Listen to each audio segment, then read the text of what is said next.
Mela, tabla ħsieb illum iddeċidejt li intella dan il-programm analiżi doppja fejn fih ħan iddiskuti xi ftit affarijiet. L-ewwel qed nispera li tinsabu tajbin u grazzi tal-li sejrin issegwu dan il-programm, qed nippjana nagħmel madwar kwarta 20 minuta fejn fihom ser niddiskuti diversi temi fosthom il-mewt ta' Sir Frank Williams, nitkellmu ftit ukoll fuq il-Premier League, Serie A u BOV Premier u wkoll fuq il-Players Championships illi hemm għaddejjin fejn jidħlu darts. Nixtieq però nibda dina l-taħdita qasira li ser nagħmel billi nitkellem fuq aħbar illi laqtet id-dinja tal-Formula wieħed u li laqtet lil kulħadd bdieqa kbira qed nirreferi għal mewt ta' Sir Frank Williams iżjed kmieni dalgħodu.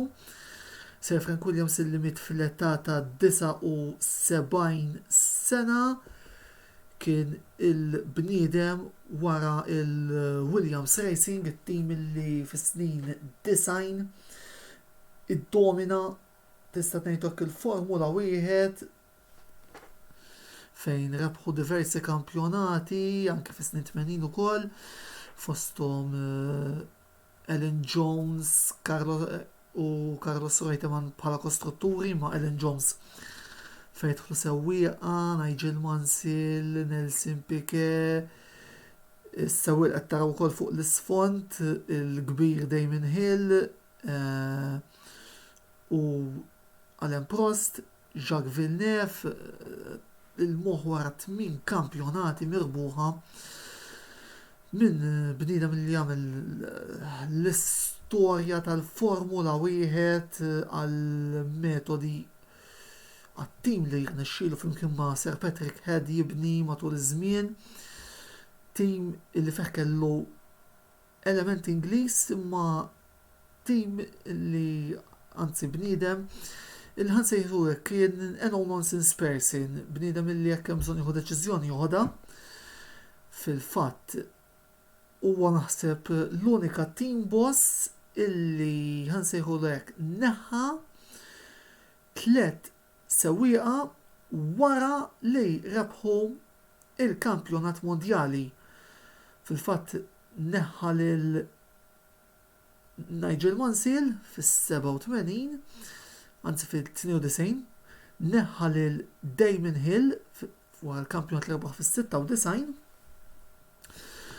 u mbagħad ukoll immiżjed telqu Prost irtira fit-93 għax xawn li ġej senna u Nelson Piquet telaq minħabba li skontu l-Williams kienu qed jagħtu preferenzi lil Mansell wara l-kampjonat li rebaħ fis-87, jiġifieri ħanejdu hekk. Ntilfet ukoll parti mill-istorja tal-Formula wieħed u hawnhekk ukoll nixtieq nofri il-kondoljanzi tiegħi u tal-tim tal-Kamra Sportiva wkoll mhux biss lill-familjari ta' Sir Frank iżda wkoll il-partitarji tal-Williams illi ovvjament huma l-iktar imħażda maħsuda minn din l-aħbar. U ninsab ċert li l-ġimgħa d-dieħla fil-Grand Prix tal-Arabja Sawdita il-paddock tal-Formula 1 se tkun qed issellem dan il-personaġġ tislima denja u tislima li ma bħala denja ta' dan ir-raġel kbir illi wkoll kien Sir Frank Williams. Ovvjament minn nidħol fuq aspett reliġjuż il-mulejter il-glorja tal-ġenna. Minn Sir Frank Williams ser nitkellmu issa fuq argument ieħor li huwa is-serje A Taljana l-bieraħ nistqar li kont naqra qajjim biex nagħmel il-video ta' war Venezia Inter biss ninsab ovvjament dik tal-bieraħ kienet rebħa importanti min-naħa tagħna fil-kamp kontra l-Venezia li ġol pensa ta' ħartajm il-kulħadd ir-Roma rebħulhom. Aħna ma tantx kellna rekord tajjeb hemmhekk ukoll biss il-bieraħ kienet wirja ħanejdu hekk tajba ħafna mill-Nerazzurri li wkoll anki bir-riżultat li rajna llum issa ġejna 4 punti, bqajna 4 punti fuq wara Napoli bħalissa qegħdin 3 b'xejn minn fuq kontra Lazio wara l-ewwel taqsima mill-iktar dominanti iżda ġejna punt fuq il-ġirien wara li daw tilfu 3-1 mas Sassuolo u hawnhekk jiġini kumment ta' ħabib tiegħi li wkoll wieħed mis-segwaċi ta' din il-paġna Joseph Brinkat fej wara d-derbi kien qalli il-preċiżi kelmiet Antonello tihom ċans għax mal-ewwel telfa jibdew niżlin. Issa naraw. Aħna l-importanti nibqgħu nimxu logħba u mbagħad minn hemmhekk naraw sa fejn nistgħu naslu. Żgur ħadd ma stenna it-telfa li Juventus kisbu l-bieraħ anta Atalanta li fil-fema tiegħi uffiċjalment taqtaħħom il-barra mill-ġlieda għar-rebħ tal-kampjonat. Issa ovvjament Juventus irdu jaraw li jidħlu mal-ewwel erba' ma irridu jkunu bażikament konsistenti iżjed minn Roma, Napoli, Lazio, Atalanta biex iġibu dak ir-raba' post għax nemmen li l-ewwel tlieta ser jiġu Milan, Inter u Napoli ordni li mbagħad dik irridu eventwalment narawha.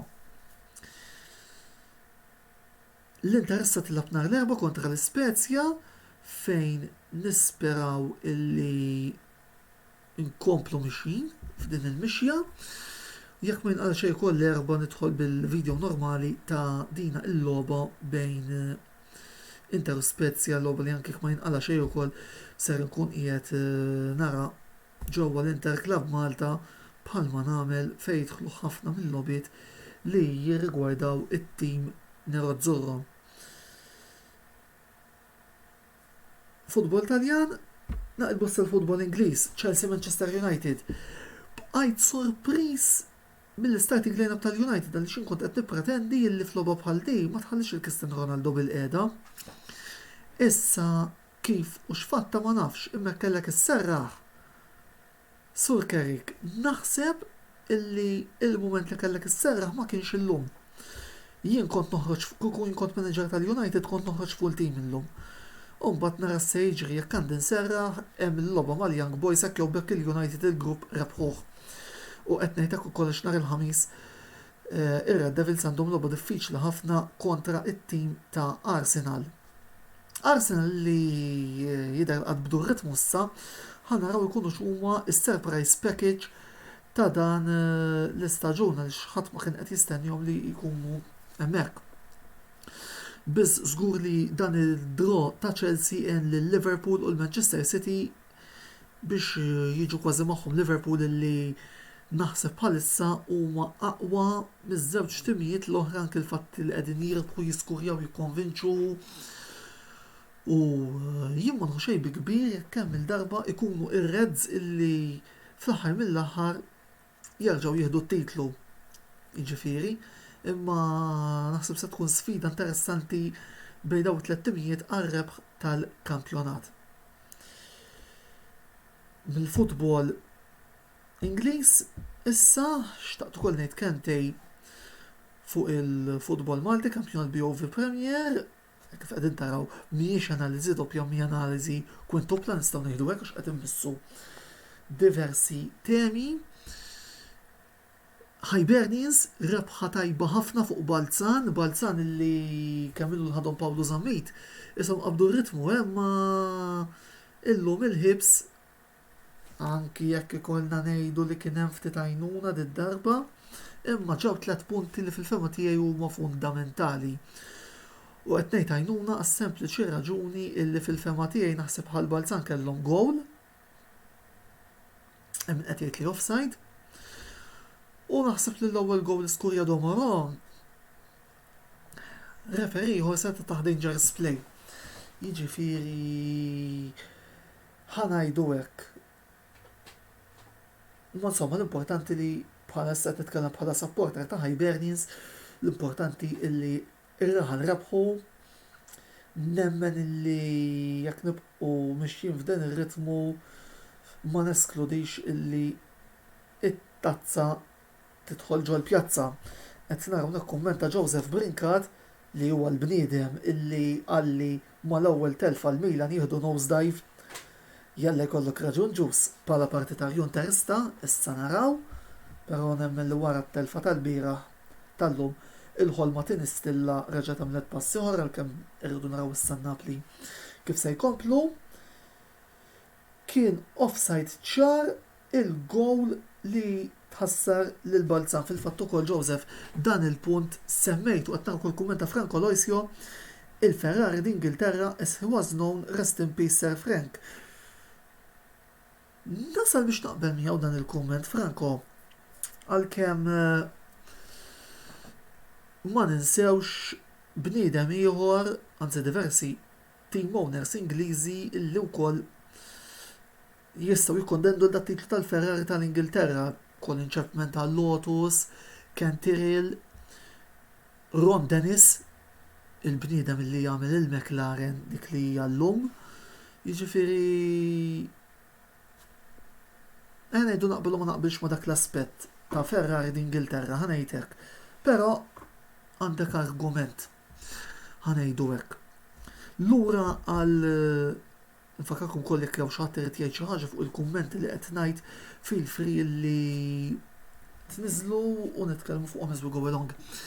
Kont qed nitkellem fuq il-futbol Malti rebħa importanti għal Hibs, Valletta li kontra kull mistenni issa qegħdin it-tieni u l-ġimgħa d-dieħla Valletta bil-Kirkara taf tkun għajnuna oħra l-Hibs biex ikomplu jaħarbu fil-klassifika għalkemm wieħed ma jridx jinsa illi Florjana huwa tim li dejjem tagħna il-kedet. Fin-naħa t'isfel tal-klassifika ninsab ftit-delus minn Slima Wanderers ma stennejtx kienu ħajkunu daqshekk ħażin. U il-Biżalandi għall-parti ta' Slimigzi hija li din is-sena ser jispiċċaw ħażin għaliex għadhom ma rebħux logħba. Jiena kelli l-opportunità narhom f'xi ftit logħbiet sew ta' qali u sew fuq it-televiżjoni. Stennejt naqra iżjed, imma ma naħsibx li huma ta' 4 punti minn 10 logħbiet laqqas. Jiġifieri wieħed jittama li l-Blues isolvu l-problema anki għaliex minkejja li huwa bugi tim ta' Hibs, Slima Wanderers huwa tim illi huwa istituzzjoni għal futbol lokali ukoll. Jiġifieri issa fim tridu naraw ser jiġri fuq dan il-punt.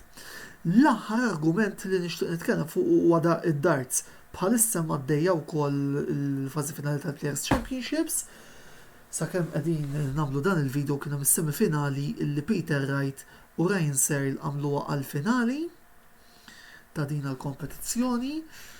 Wasalna wkoll biex għadha tilejn il-polots tal-kampjonati mondjali fejn issa l-aspettattiva ser tikber għad-dilettanti tad-darts ovvjament u by the looks of it jidher li fl-istess nofs fi kwart minnhom ser ikun hemm fl-istess kwart appuntu diversi players fosthom Gary Anderson, Rob Cross u Michael Van Gerwen, jiġifieri dak se jkun kwart naqra jaħraq.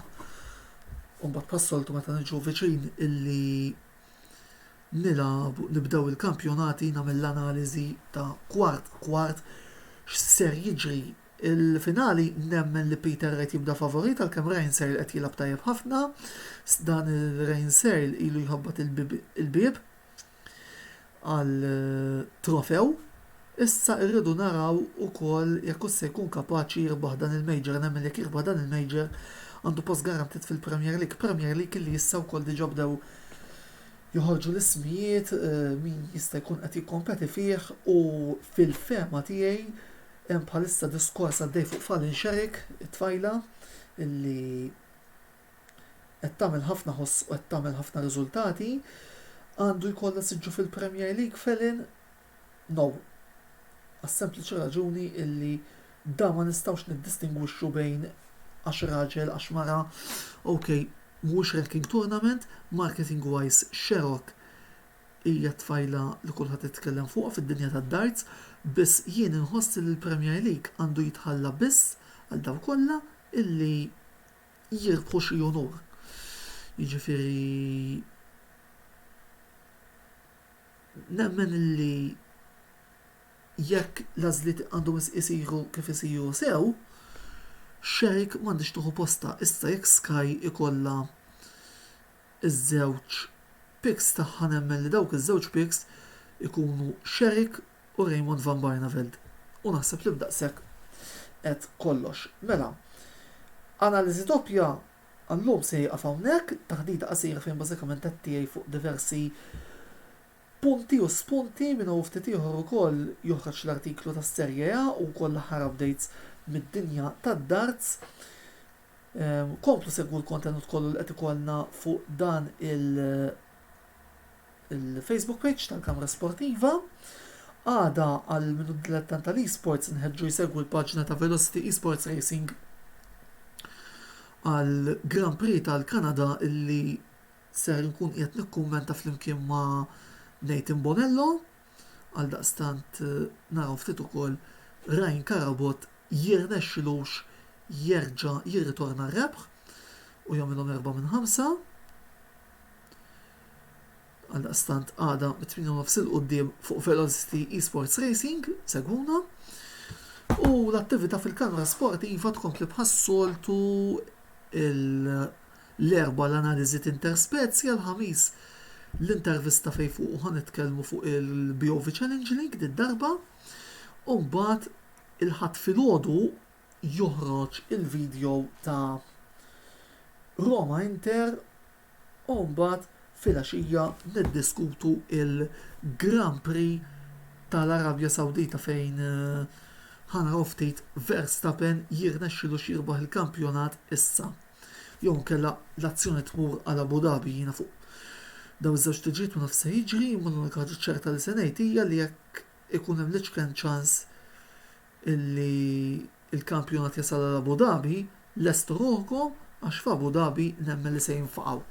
Il-problema hi illi jekk jinfaqgħu nemmen li mbagħad dik it-tiġrija tintrebaħ mill-Ferrari.